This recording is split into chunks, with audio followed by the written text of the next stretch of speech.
Bon, eh bien,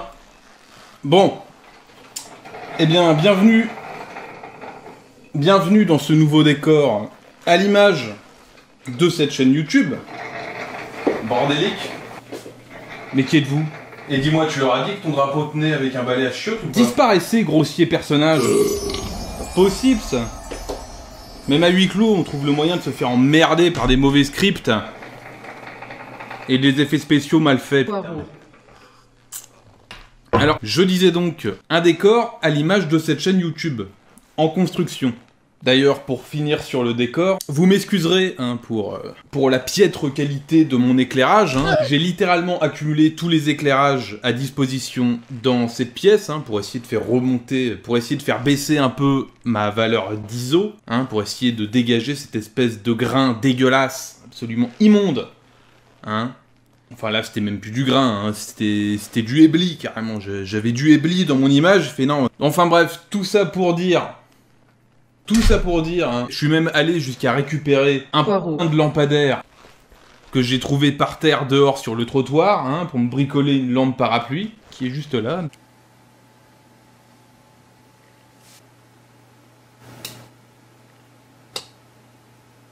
That's pretty good. Mais malheureusement, les candélas, c'est comme les esprits, hein. Ça ne s'additionne pas. Donc voilà. Ça, c'était pour le décor. Dernière chose avant de commencer. J'en profiterai, hein, en fin de vidéo, bien sûr, pour faire une petite mise au point concernant les changements qui vont s'effectuer sur cette petite chaîne YouTube. Hein, parce que je compte y investir beaucoup plus de temps. D'ailleurs, j'ai déjà investi, je commence à y investir des ronds, hein.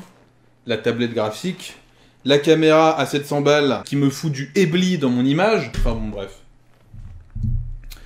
Enfin bref. Why are we still here? Just to suffer. Alors, juste avant de commencer, j'arrive, hein, parce que je crève de chaud. J'arrive. Donc, concernant ce pourquoi vous avez cliqué, alors ce n'est pas un vulgaire clic, hein, j'ai réellement été bloqué, hein, momentanément par Twittos, hein, pour avoir donc osé poser un pavé, ma foi fort volumineux, sous l'une donc des Mongolies de notre bon vieux Bill Gates. Hein. Mongolie qui pour le coup hein, m'a fait relativement sortir de mes gonds, hein, dans la mesure où celle-ci est la résultante hein, d'un biais intellectuel hein, qui est à l'heure actuelle massivement répandu dans l'idéosphère actuelle. Donc, qu'a-t-il dit notre bon vieux Bill Gates? Alors, il est écrit... Je suis toujours étonné par la déconnexion entre ce que l'on voit dans les médias et la réalité du monde qui nous entoure. Comme dirait mon ami Hans Schleb, nous devons combattre nos peurs instinctives distordant notre perception de la réalité. Et donc, pour accompagner donc cette petite envolée, on a donc notre ami Bill Gates hein, qui nous présente 3 graphiques. Donc un graphique qui représente donc les morts aux États-Unis en 2016, les différents types de morts avec le pourcentage. Un graphique qui représente, pareil en 2016, aux US, les types de morts recherchés hein, en pourcentage sur Google. Et à côté, hein, en prenant donc 2 médias, hein, la couverture médiatique en pourcentage, donc encore une fois en 2016 aux USA, donc de 2 médias, concernant les différents types de morts. Et donc, alors, déjà, donc, notre Bill Gates part du postulat que, instinctivement, ou que même nous devrions normalement être préoccupés hein, par ce qui aurait la plus grande probabilité de nous tuer. Alors... je vais t'expliquer pourquoi ce postulat, c'est absolument n'importe quoi.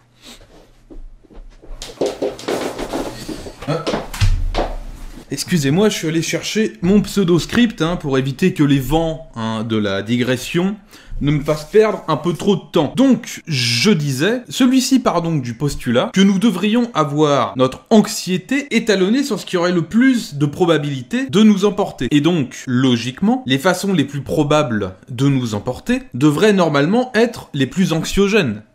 Et donc par conséquent les plus recherchés. Celui-ci, en partant donc de ce postulat, fait donc un lien de causalité entre la couverture médiatique des différents types de morts et cette distorsion que l'on peut observer dans les recherches Google, qui ne représente donc plus la réalité concernant ce topic, mais représentant donc la réalité de ce que nous présentent les médias. D'où donc cette surreprésentation de la catégorie homicide et banane, alors que ces morts sont complètement improbables, et cette oblitération totale des morts en rapport avec les maladies cardiaques, dans la mesure où les médias ne font aucune couverture de celles-ci. Sous-entendu donc, les médias, par cette surreprésentation de ces types de morts, comme les homicides et les morts dus aux bananes, donc ceux-ci, en parlant des médias, distorderaient donc la perception que nous faisons du monde et de la réalité. Parce qu'on est des moutons, parce qu'on est des pions, parce qu'on ne comprend rien, parce que les gens sont... Voilà. Cela aurait pour conséquence de jouer sur leur peur en leur faisant croire, donc en parlant des pions et des moutons, I'm not big into books. Que ces types de morts sont des morts probables, qu'il y aura donc une forte probabilité que ceux-ci soient emportés dans un attentat banane ou par homicide, alors que donc... ces médias leur feraient croire ça, alors que ces morts sont statistiquement improbables. Alors maintenant, que je t'ai présenté le postulat de Bill Gates et les arguments statistiques qu'il a avancés, et faire un lien de causalité entre seulement 2 données statistiques dans un système ouvert, donc chaotique, avec un nombre infini de données à prendre en compte. C'est une thèse finalement c'est de la science molle, c'est de la socio.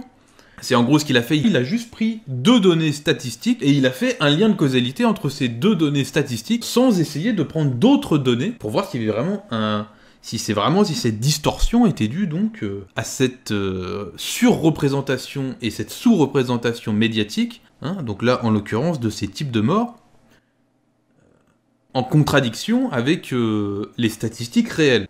Donc voilà, je t'ai présenté un peu cette envolée de Bill Gates. Alors maintenant, je vais t'expliquer pourquoi ce qu'il a voulu démontrer est complètement faux. Justement parce qu'il n'a pas pris en compte d'autres données. Il fallait qu'il ajoute d'autres données pour... Donc maintenant, je vais... Ah, c'est le Logos qui arrive.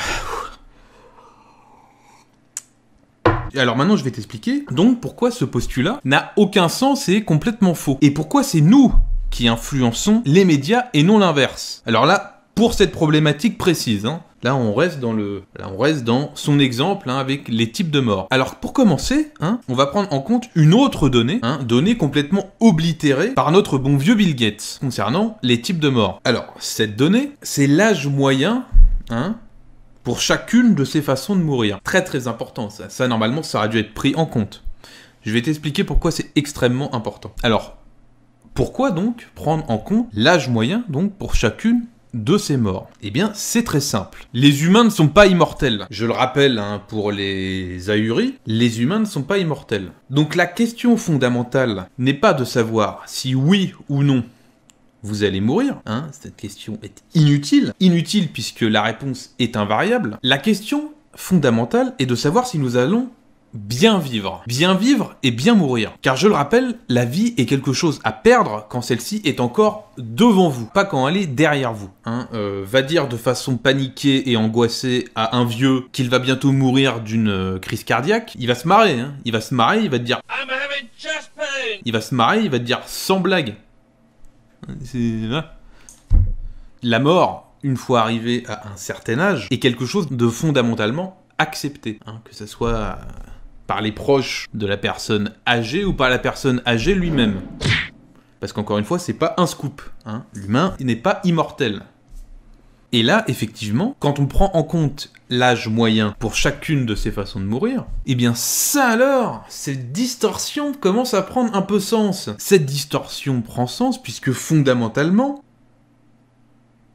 je regardais juste combien de temps il me restait avec ma carte SD. Cette distorsion, notamment pour les maladies cardiaques, prend sens puisque ces morts en rapport avec le fait de devenir vieux, notamment les maladies cardiaques, ces morts sont associées à la vieillesse. C'est presque un synonyme pour dire mourir de vieillesse. Ces morts sont acceptées, c'est normal, donc on n'en parle pas. Ça n'a pas d'intérêt. Mourir de vieillesse, c'est normal.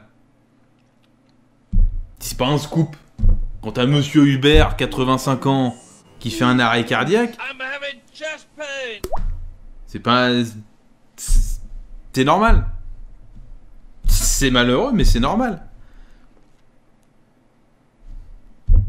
Donc je disais, les morts en rapport avec le fait de devenir vieux, avec la vieillesse, sont acceptés.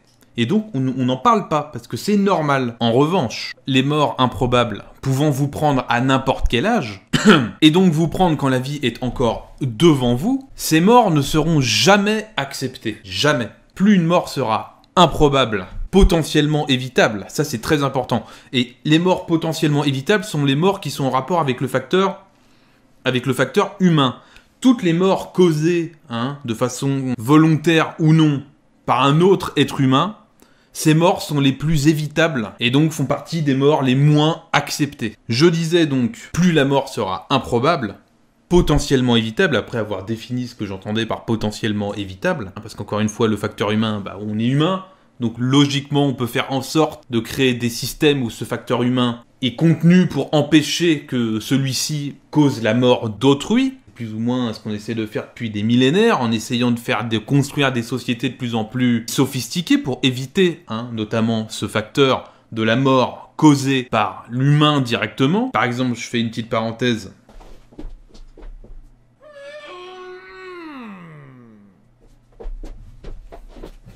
Par exemple, avant, tu remontes quelques centaines d'années en arrière, le sacrifice humain, des Celtes aux Zoulous, tu retrouvais le sacrifice humain partout. Ça, par exemple, les grandes religions monothéistes ont cassé cette logique de sacrifice humain. Là, c'était juste une petite digression. Donc, je disais, encore une fois, plus la mort sera improbable, potentiellement évitable, et plus celle-ci, surtout, aura la faculté de vous prendre à n'importe quel âge, et donc potentiellement très très jeune, donc plus une mort rentrera dans le clade de ces trois données, moins celle-ci sera acceptée. Elle sera vue comme une mort anormale. Et par conséquent, celle-ci provoquera, que ce soit pour les proches de la victime, ou même si on ne connaissait pas la victime, si on nous raconte l'histoire de sa mort, et si celle-ci rentre dans ces trois clades, celle-ci nous provoquera un sentiment de gâchis, un sentiment d'injustice. Alors juste avant de vous lire ma réponse à notre bon vieux Bill Gates qui prend les gens pour des artichauts, alors que il se permet de faire des postulats et pour appuyer ces postulats de prendre deux malheureuses données alors qu'on est dans le cadre de la sociologie, que tu peux pas te permettre de faire une thèse de sociologie en prenant que deux données, en faisant un lien de causalité entre deux données, c'est pas possible. Ça c'est un truc artichaut, c'est un truc abricot, ça te faire un lien. Je sais pas, t'as un graphique avec une donnée A, t'as un graphique avec une donnée B, et tu vois que la courbe de la donnée B suit celle de la donnée A. Bah là, si t'es un tu vas dire Eureka, il y a un lien de causalité entre A et B, et l'augmentation de B est la résultante directe de l'augmentation de A. En oblitérant un paquet de données statistiques sur le même sujet, parce qu'on est encore une fois dans une logique de sujet ouvert. Et donc, tu fais ton lien de causalité entre tes deux graphiques, alors qu'en fait, ils ont rien à voir. Et pour savoir que ça n'a rien à voir, il faut regarder d'autres données à côté. Par exemple, l'âge moyen, ces fameuses morts, c'était une donnée vitale pour comprendre pourquoi il y avait cette distorsion, pourquoi certaines morts étaient disproportionnées, pourquoi on parlait, alors que statistiquement elles sont rares, pourquoi est-ce qu'on en parle énormément, alors que d'autres qui sont statistiquement énormes sont quasiment oblitérés. En prenant en compte l'âge, déjà c'est une donnée. Et puis après, en prenant en compte si c'est un facteur humain qui a provoqué la mort, si c'est accidentel, si c'est improbable, ça c'est encore d'autres données à prendre en compte. Et une fois qu'on commence à accumuler beaucoup de données comme ça, et bah, alors déjà ça casse le postulat, et puis on arrive à quelque chose qui se rapproche un peu plus de la vérité. Mais la vérité c'est complexe, faut prendre beaucoup de données en compte. Tu peux pas faire un lien de causalité entre deux données comme ça, c'est pas possible. Parce que des cas où des postulats sont faits en prenant en compte que deux données, il n'y a pas que... ça arrive très souvent. Très souvent. Et bien souvent, ça crée des conclusions qui sont à des années-lumière de ce qu'on pourrait appeler la vérité. Enfin bref, sur un sujet donné. Donc, avant de vous lire donc ma réponse à Bill Gates, où je vais vous expliquer pourquoi c'est nous qui provoquons donc cette distorsion dans les médias, et non l'inverse. Je vais donc, je les ai notés ici, donc on va prendre donc, pour les 3 morts où il y a le plus de distorsion, on va donc prendre en compte l'âge moyen. Donc on va commencer par les maladies cardiaques. L'âge moyen de quelqu'un qui meurt pour une maladie cardiaque, c'est 65 ans et plus, ce qui est normal. Le cœur, c'est l'organe qui gigote le plus, et le bordel gigote 24 heures sur 24, 7 jours sur 7. Par exemple, dans un moteur, les pièces qui s'usent le plus et qui cassent, c'est les pièces qui sont en mouvement, c'est les pièces d'usure. Le cœur, c'est, dans le corps humain, c'est la pièce d'usure. Si le corps humain est un moteur, c'est la pièce qui s'use le plus parce que c'est celle qui bouge le plus.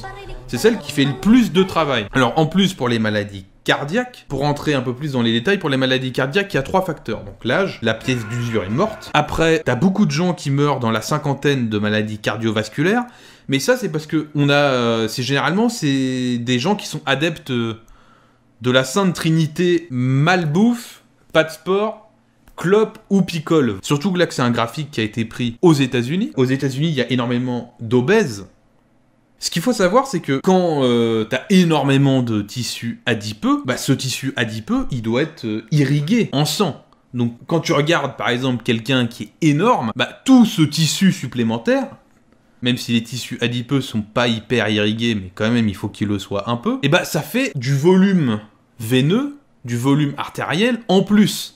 Sauf que, évidemment, que tu sois énorme ou que tu sois comme ça, ta pression artérielle doit être globalement la même. Donc quand t'es énorme, tu pèses 200 kg et que t'as 7 litres de sang et un volume veineux et artériel monumental, ton cœur doit battre beaucoup plus fort et beaucoup plus vite pour pouvoir maintenir une pression artérielle suffisante. D'ailleurs, notamment, c'est un problème pour les obèses après la pose d'un anneau gastrique ou la pose d'une volonté. Donc quand ils se mettent à perdre énormément de poids. Forcément, t'as ce tissu adipeux qui disparaît très vite, et avec lui, donc, tous les vaisseaux qui l'irriguaient. Donc forcément, tu te retrouves avec tout ton volume veineux et artériel qui diminue, alors que ton volume sanguin, lui, reste le même. Donc très rapidement, ces gens-là se retrouvent avec une tension énorme. Parce que c'est le temps que ça s'ajuste, le temps que le volume sanguin se réajuste sur le volume veineux et artériel. Enfin bref, tout ça pour dire que les maladies cardiovasculaires, il y a 3 cas. Donc ceux qui prennent la plus grosse part, c'est les vieux et les quinquagénaires avec un style de vie très malsain. Ça n'étonne personne quand quelqu'un de 200 kg meurt d'une crise cardiaque, parce que pour le cœur, c'est monstrueusement difficile, même sans parler du diabète, etc. Maintenir la pression quand t'as 3 corps, pour le cœur, c'est une horreur. Enfin bref. Et parce que effectivement, tu peux mourir très jeune d'une maladie cardiovasculaire, mais à ce moment-là, c'est les maladies congénitales. C'est-à-dire que tu meurs... Excusez-moi, j'ai ma caméra qui s'est arrêtée, évidemment. Sinon, ça serait trop simple. Et je disais donc le 3e cas, pour ceux qui meurent de maladies cardiovasculaires, ce sont les très jeunes. Parce qu'ils sont nés avec une anomalie congénitale, mais ça c'est extrêmement rare. Donc voilà, quand tu meurs d'une maladie cardiovasculaire, globalement, c'est mourir de vieillesse. D'accord, donc ça c'était pour la première donnée distordue. Pour la deuxième, pour les homicides. Âge moyen, pour les homicides, c'est entre 16 et 34 ans. Là je prends, c'est au Royaume-Uni. Donc c'est pareil, donc globalement c'est quelque chose qui t'emporte très jeune quand la vie est encore devant toi. C'est quelque chose qui peut être évité, c'est directement dû, c'est pas un accident, c'est pas une maladie, c'est un facteur humain qui t'ôte ton existence. Et je rappelle, on est des humains, donc logiquement, s'il y a un truc sur lequel on peut avoir de l'influence, c'est sur ce facteur-là. Et donc voilà. Et c'est improbable. Et donc, quand t'as quelqu'un de jeune qui meurt tué par quelqu'un d'autre Et puis alors qu'il avait une vie totalement tranquille, parce que là c'est le facteur improbable. Si t'es dans un gang, c'est pas improbable de se faire tuer quand t'es dans des affaires un peu one again. Si t'es Mérine, bon, bah voilà, c'est pas improbable. Il faut que ces 3 trucs soient remplis. Donc je disais, quand t'as quelqu'un de jeune, sans histoire, donc improbable, qui se fait tuer par quelqu'un d'autre, donc c'est une mort due à un facteur humain, ça ne sera jamais accepté, même si c'est très rare. On ne tolère pas ces morts-là. On ne les tolère pas parce qu'elles sont évitables. Et ça provoque un sentiment d'injustice colossal. C'est pour ça que les médias en parlent. Ça n'a rien à voir avec la peur, ça a à voir avec la colère et l'injustice. Ça a à voir avec l'empathie, ça n'a rien à voir avec la peur. Hein. Les gens, quand t'apprends que quelqu'un s'est fait tuer, tu te dis pas « Ouh là là, je risque de me faire tuer ». Non, tu te dis « Putain, le pauvre, c'est vraiment dégueulasse. » quoi. Voilà, c'est ça que tu te dis. Et donc, pour les morts dus au... Banane. Donc, sur les 753 morts qu'il y a eu en Europe, l'âge moyen était de 35 ans. Donc là, c'est encore pareil, hein, le tiercé jeune, improbable. Alors là, c'est improbable. C'est comme se faire frapper, niveau improbabilité, c'est comme se faire frapper par la foudre, parce que c'est extrêmement rare dans nos contrées. Encore à l'heure actuelle, je le rappelle, hein, si les gens ne se rendent pas compte. Et donc, bah, c'est pareil, c'est du facteur humain, parce que c'est quelqu'un qui te fait exploser la gueule, quoi. Donc ça peut être évitable. Hein, c'est un truc qui m'énerve. Par exemple, j'ai cet exemple. Les escaliers font plus de morts, sont plus meurtriers à l'heure actuelle que les... Banane. Mais sauf que quand quelqu'un meurt en tombant dans les escaliers, bon alors, c'est improbable. Tu peux potentiellement mourir très très jeune, mais le facteur humain est pas là. C'est ta faute, quoi. T'as glissé sur un truc, c'est improbable, c'est la faute à pas de chance. C'est Roger, il descendait les escaliers, et puis il avait laissé traîner le journal sur la marche, et puis il a glissé sur le Nouvel Obs, et puis hop. Puis Roger, il s'est cassé le cou, quoi. Puis voilà, c'est la faute à pas de chance. Alors voilà...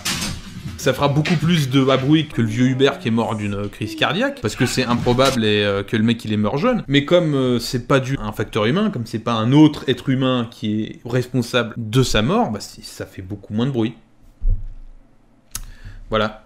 Bon, maintenant je vais vous lire ma réponse à Bill Gates. Comme ça vous allez comprendre exactement. Bon là je vous ai donné beaucoup d'éléments de réponse, parce que ça aurait été chiant si j'avais juste lu ma réponse. Mais maintenant vous allez comprendre. Vous allez comprendre pourquoi est-ce que je dis que c'est nous qui influençons les médias, mais je pense que vous avez déjà compris normalement. Je vois que ma carte SD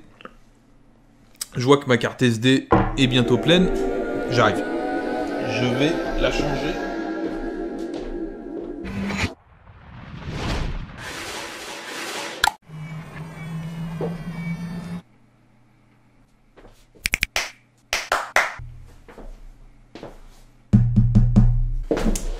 Alors...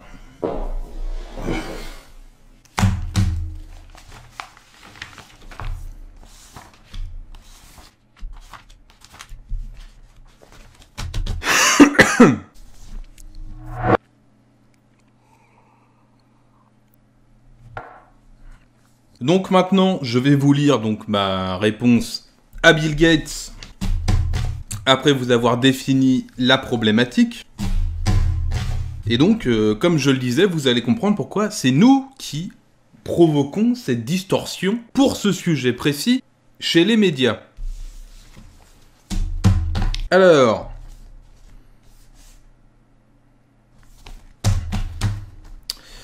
c'est parti. Alors tout au début ça va être un peu répétitif, mais par la suite j'aborderai donc ce sujet des médias, concernant ce sujet précis. Alors...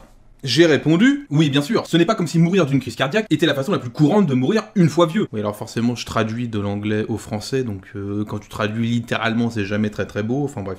Ces façons de mourir, donc bien plus représentées dans les médias, sont des façons de mourir pouvant frapper à n'importe quel moment et à n'importe quel âge. Mourir de vieillesse est accepté par tout le monde et sera toujours vu comme quelque chose de normal. Mourir vieux d'une crise cardiaque, ce qui encore une fois est la façon la plus commune de mourir en devenant vieux, après, il y a toujours, ça j'ai déjà expliqué, après il y a toujours moyen de trouver des exemples de jeunes, ce que je disais avec les maladies congénitales, mourant de maladies cardiaques, mais c'est extrêmement rare. 82% des gens mourant d'une maladie cardiovasculaire sont âgés de 65 ans ou plus. Fermez la parenthèse. Donc, comme je disais, mourir de vieillesse d'une crise cardiaque est normal. Il s'agit d'une chose qui est convenue. Mourir jeune d'un cancer ou d'un accident tragique. Alors là, je fais juste une petite parenthèse concernant les cancers, parce que là, vous allez me dire, oui, mais pour les cancers, la moyenne d'âge pour ceux mourant d'un cancer est de, si je dis pas de bêtises, c'est 68 ans.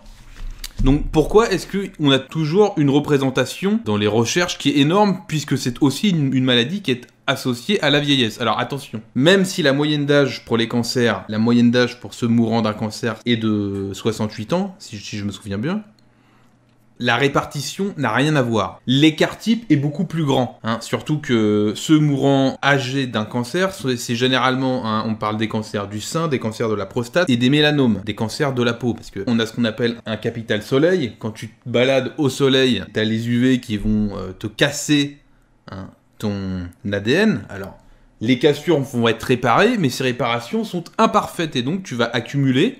Hein, c'est pour ça, si on parle de capital soleil, tu vas accumuler des petites mutations et arrive un moment où l'ADN de tes cellules, il y a trop d'erreurs dedans.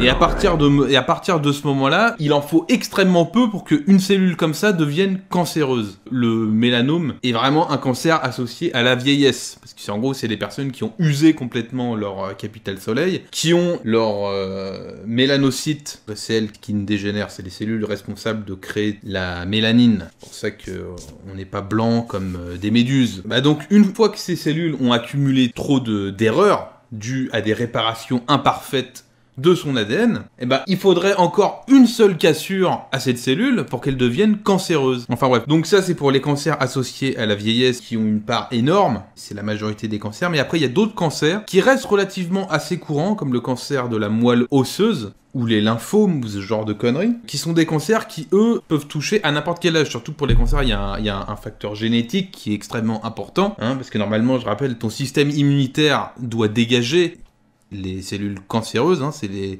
lymphocytes T, CD8, qui sont responsables de dégager en grande partie, en majorité, ces cellules devenues cancéreuses, qui ont refusé l'apoptose. Hein, c'est en gros, au moment de sa division, il y a un check de l'ADN de la cellule, et s'il y a trop d'erreurs dedans, normalement, elle doit se diriger vers l'apoptose, et elle refuse cette direction vers l'apoptose, et là, elle pète un câble, et elle fait n'importe quoi, et elle se met finalement à se comporter comme un organisme indépendant, et à coloniser son milieu qui est devenu ton corps. Je ferai une vidéo sur le... Enfin bref. Tout ça pour dire que, même si le cancer, hein, la moyenne d'âge, c'est 68 ans, il faut aussi, encore une fois, prendre d'autres données, parce que je sais qu'on m'aurait rebalancé ça dans la tronche. De une, parce que l'écart type n'a rien à voir avec les maladies cardiovasculaires, c'est beaucoup plus élargi, même si la moyenne d'âge est supérieure pour ceux mourant d'un cancer. Et encore une fois, il y a énormément de cancers qui peuvent vous prendre à n'importe quel âge. Parce qu'encore une fois, le cancer peut être considéré comme une maladie génétique, parce que normalement,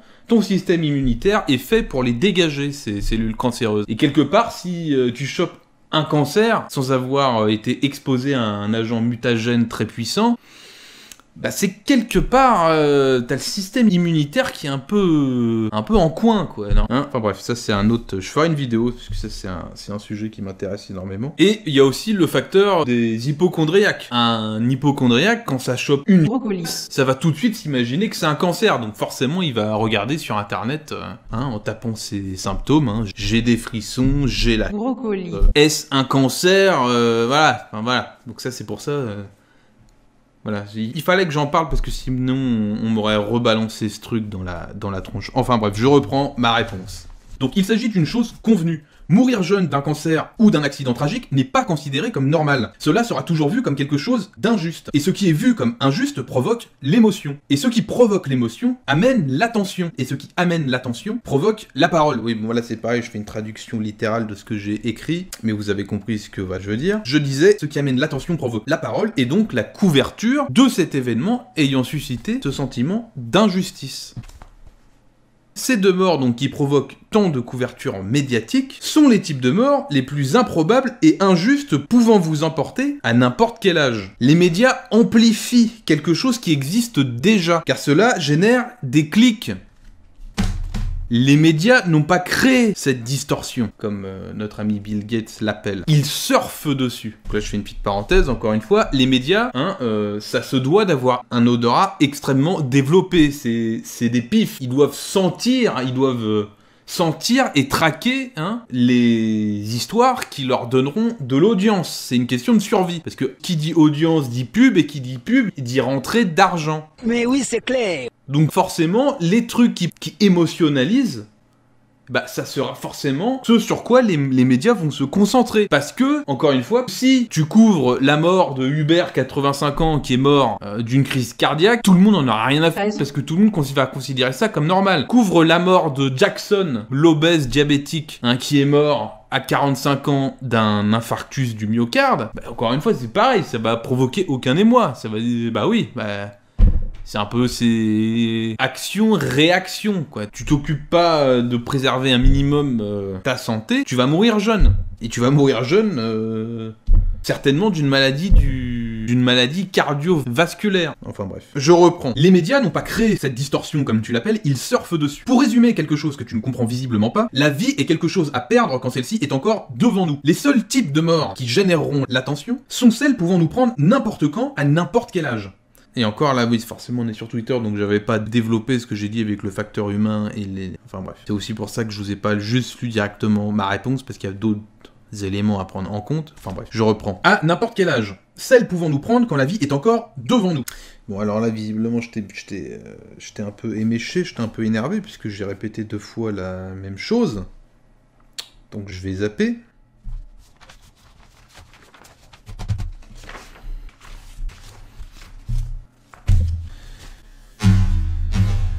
Donc maintenant, prends en considération, dans tes petits graphiques, l'âge moyen pour chaque type de mort, et tu devrais commencer à voir une nouvelle logique apparaître. Mais oui, non, laisse tomber tout ce que je viens de développer. Les gens sont tout simplement complètement déconnectés des réalités du monde, avec leur vision complètement distordue de celui-ci.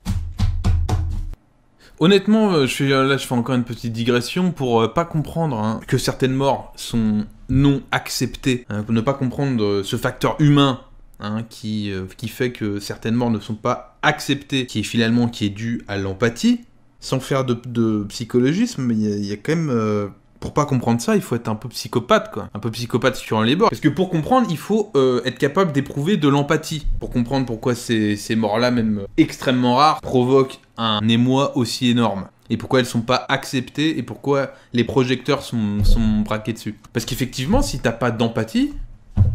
Bah, si tu comprends pas vraiment pourquoi ces morts-là sont hypertrophiés, pourquoi tout le monde en parle. La seule explication logique, effectivement, que tu peux trouver, c'est de te dire, c'est la peur, quoi. Les gens pensent vraiment que c'est comme ça qu'ils vont mourir, alors que c'est statistiquement improbable. Mais non, encore une fois, c'est pas la peur. Ça n'a rien à voir avec la peur, c'est la colère. C'est l'empathie, c'est l'injustice. Enfin bref, donc voilà, c'était mon petit coup de gueule, parce que je commence à en avoir plein des péons intellectuels, avec leur consensus et leur postulat amonolien de causalité, Quelle connerie, sans déconner. Il y en a tellement de ça, il y en a tellement. C'est de ce biais-là que je parlais, qui est massivement répandu dans l'idéosphère. C'est des consensus qui ont une importance considérable, et des postulats qui ont également une importance considérable, qui ne reposent que sur un monolien de causalité entre deux données, dans des systèmes ouverts et chaotiques. Ça n'a pas de sens. C'est de la bêtise. C'est de la bêtise pure. Quelle connerie, sans déconner. Mais vraiment, pour se rendre compte à quel point ce postulat de départ concernant ce sujet, là, le postulat de Bill Gates, est complètement... Tarot. On va prendre un exemple absurde. On va se mettre dans la peau de Bill Gates. En Europe, les escaliers font plus de morts que le... Banane. Alors, si vous êtes plus préoccupé par les... Banane. Que par les escaliers, c'est tout simplement que votre vision du monde est complètement distordue, parce que vous ne vous rendez pas compte que statistiquement, vous avez plus de chances de mourir en chutant dans les escaliers que par la main d'un... Banane. Donc voilà, ainsi par là, Bill Gates dit la grosse cuisse. Non mais sans déconner, ça n'existe pas, un profil pareil. Qu'est-ce que c'est que ça, là? C'est du foutage de gueule. Ça n'existe pas, j'ai jamais vu ça, moi. Enfin voilà, j'aurais pu prendre un autre sujet pour pointer du doigt ce genre de biais intellectuel que l'on retrouve partout, mais j'avais une dent contre Bill Gates. C'est d'ailleurs pour ça que lorsque j'ai vu ce biais intellectuel apparaître directement de sa bouche sur Twitter, la Mongolie m'a prise et... je suis allé poser ce pavé, qui m'a d'ailleurs valu, encore une fois, hein, le fait d'être momentanément bloqué par Twitter. Mais je vais vous expliquer cette partie-là de l'histoire un peu plus tard. Donc je disais, oui, j'ai toujours une dent contre Bill Gates, hein. Que ça soit la façon grotesque avec laquelle il a dilapidé 50 milliards hein, pour traiter les conséquences de la souffrance. C'est cautère sur jambe de bois, ça ne sert à rien, c'est comme vouloir vider un lac avec une cuillère. La souffrance humaine, tu ne traites pas ses conséquences. Pour réduire le niveau de souffrance, il faut régler un problème. C'est la seule façon d'y arriver et que ça soit efficace. Je te donne un exemple. Tu prends Appert. Hein, il y avait Napoléon hein, qui a lancé un concours et avec une récompense monumentale à celui qui trouverait comment conserver la nourriture extrêmement longtemps, notamment donc pour les marins. À l'époque, je te dis pas être marin, ça voulait dire, c'était synonyme pour en dire avoir le scorbut, hein, parce que à part de la viande salée et des trucs séchés.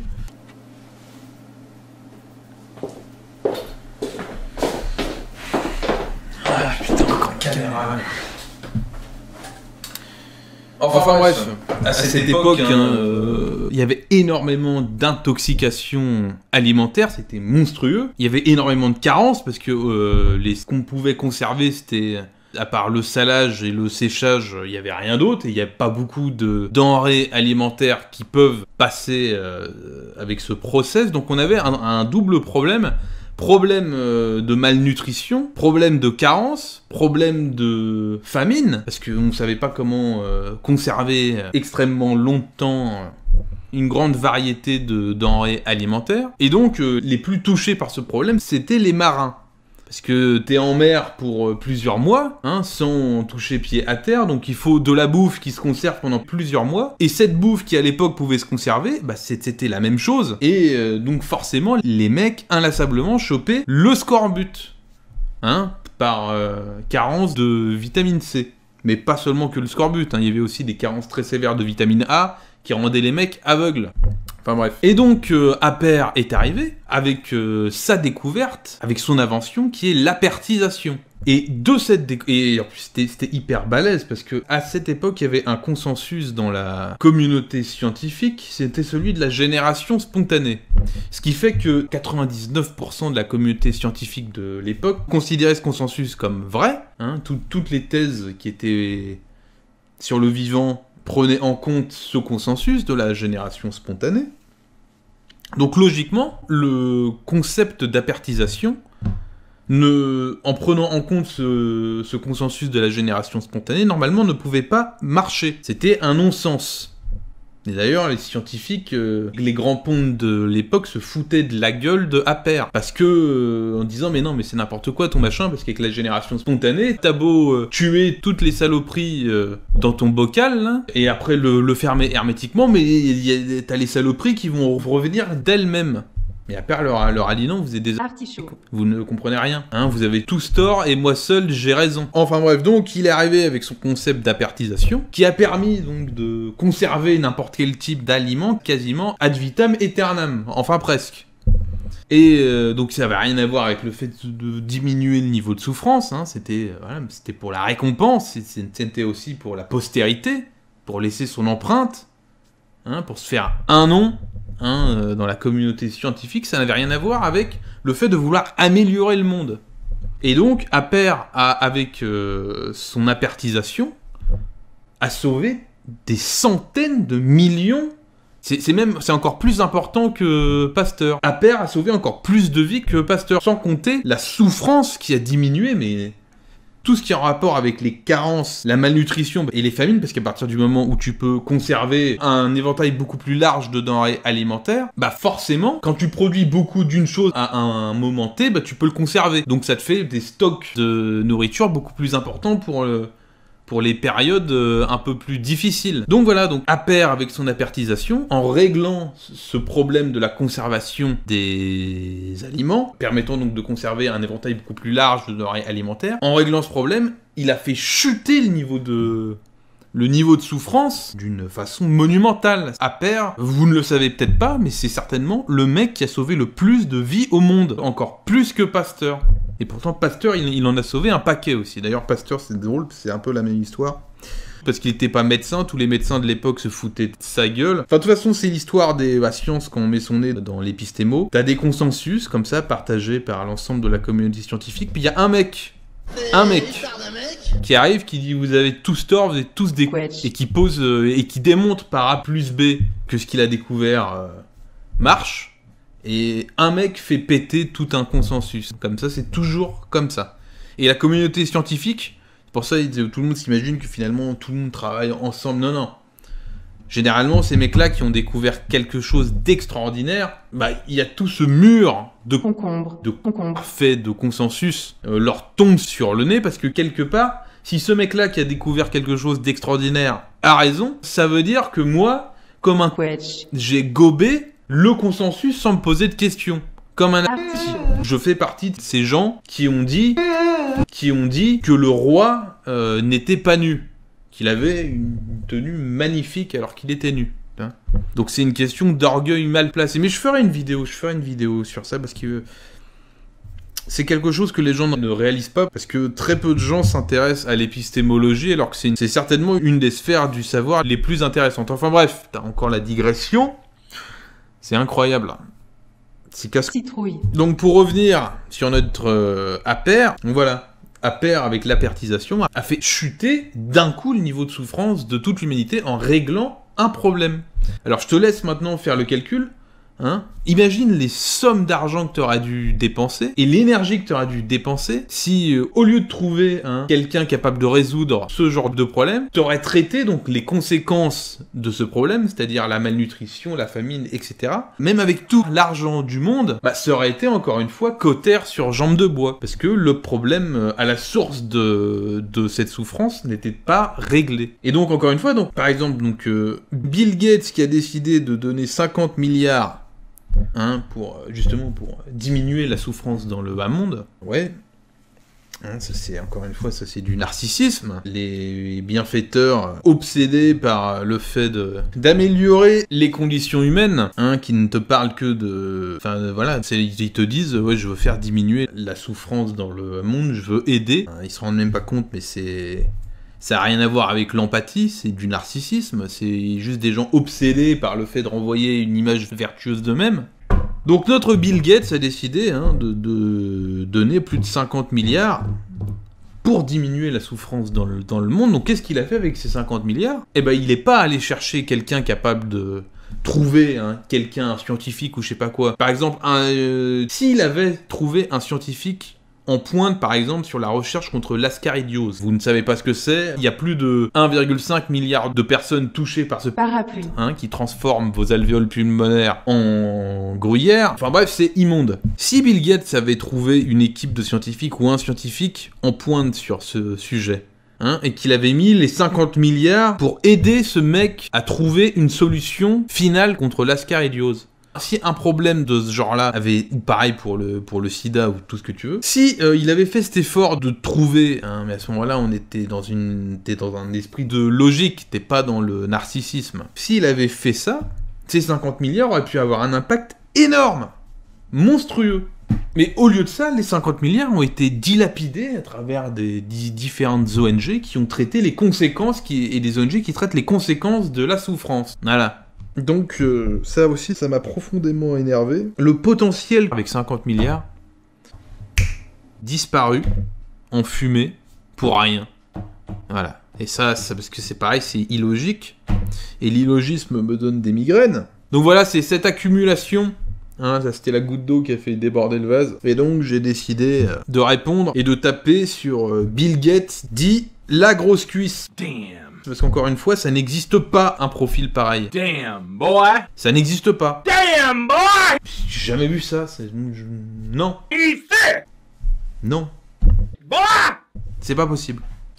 Donc, pour revenir maintenant sur cette histoire, bah non. That's a thick ass boy! Damn! Donc ça c'est terminé. Donc je finis par cette histoire de blocage. Donc effectivement, pour avoir répondu ce que je viens de vous lire, avant cette digression sur Appert, comme je l'ai dit dans le titre de cette vidéo, j'ai été donc momentanément bloqué par Twitter, après avoir posé donc cette réponse que je vous ai lue avant cette petite digression sur Aper. Et donc, pourquoi ai-je été bloqué? Eh ben, alors j'ai été bloqué, parce que en fait, je suis un abricot. Je suis un mongol.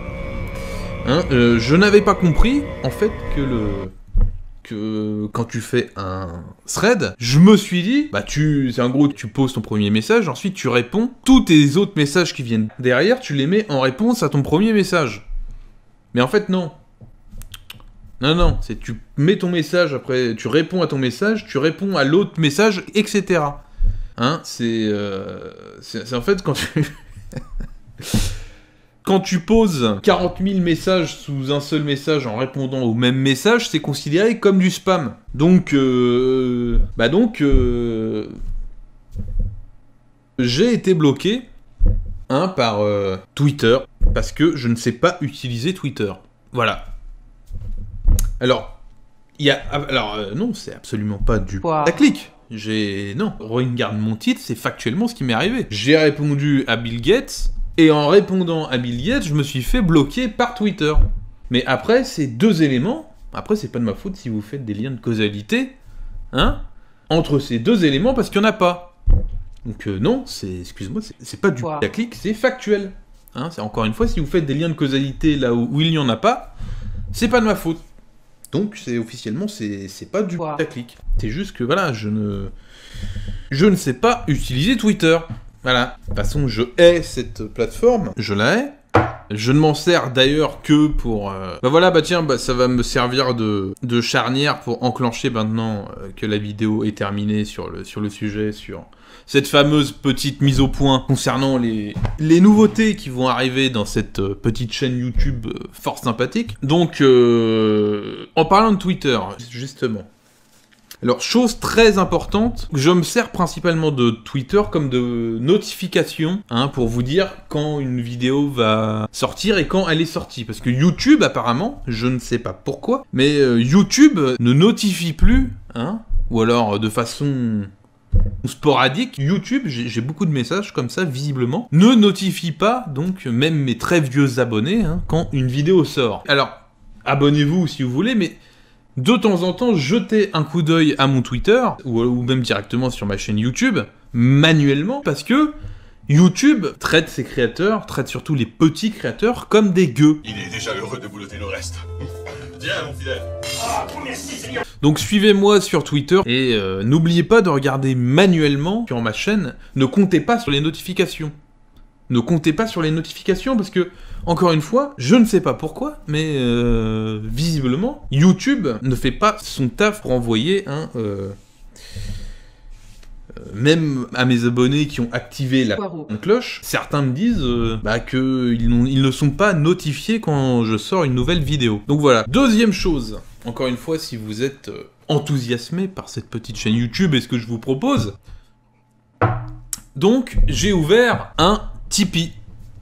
Voilà, je suis officiellement cybermendiant. Donc si vous êtes, encore une fois, enthousiasmé, et surtout si vous voulez voir plus de contenu, et un contenu de plus grande qualité, je vous invite à devenir l'un de mes mécènes. Donc voilà, ça c'est si vous avez l'âme d'un mécène, et surtout si vous aimez, et si vous êtes enthousiasmé par mon contenu, que ça soit sur la forme ou sur le fond.